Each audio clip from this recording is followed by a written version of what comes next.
Heat, relentless, extreme, punishing heat, continuing to cook the Lone Star State, pushing our overworked power grid to its limits.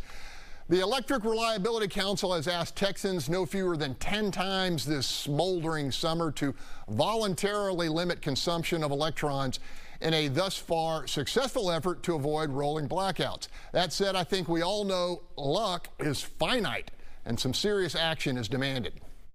The fact is the state has been growing and we've not been adding to the fleet of generation that we require. The gross domestic product of Texas in 2010 was $1.25 trillion. In 2021, it was $1.99 trillion. A lot of business has moved to Texas. We have not been out in front of building electricity generation capacity in advance of economic activity. Panel, roughly 1,000 brand new power consumers move to our state each and every day, and I think we can all agree demand is outstripping supply, and the status quo is proving unsustainable. Marcus Davis, you run businesses. This matters to you, and it matters to us all, but particularly, what's your take here? I think what Heinz said hit the nail on the head, and this is visible on the local level and on the national level, right? Our eye is off the ball. We are focused too much on a lot of little stuff, a lot of petty stuff, a lot of partisan stuff, and it keeps us from being proactive.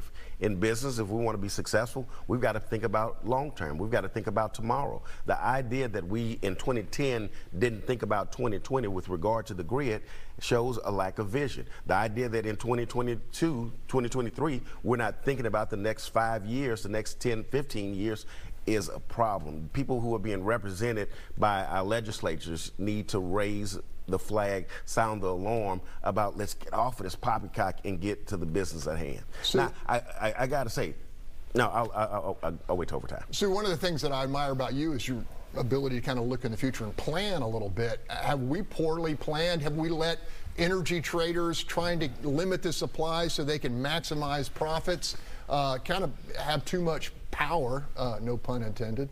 Well, I don't know, but I agree with Marcus.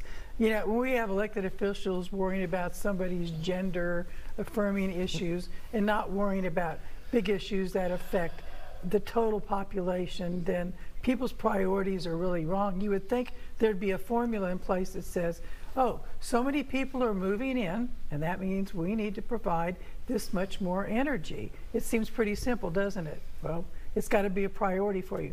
I will say through this brutal summer, when they said, hey, the grid could go down, none of us thought they were kidding. Everybody thought it could be serious, which I think helped in the conservation. But no, the priorities are wrong. You need to plan, and you need to plan for people moving in. I'm certain Bill King has something to say on this, but 30 seconds, want Bob to get into. What they both said. We're not, the main thing is not the main thing when it comes to politics today. We're worried about all these fringe issues, what gets primary voters, excited. I will say a couple things about the grid. One is summertime problems are different than wintertime. They're not likely to lead to the catastrophic failure that we had in Uri, be sort of rolling blackouts.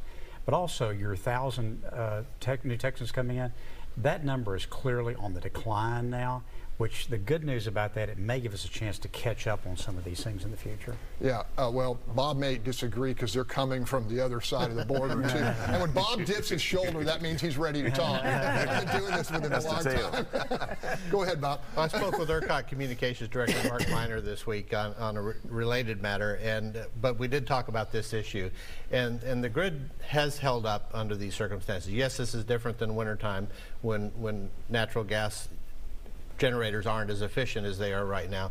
But the fact is, asking people to conserve energy during peak consumption periods is nothing new. This has gone on forever.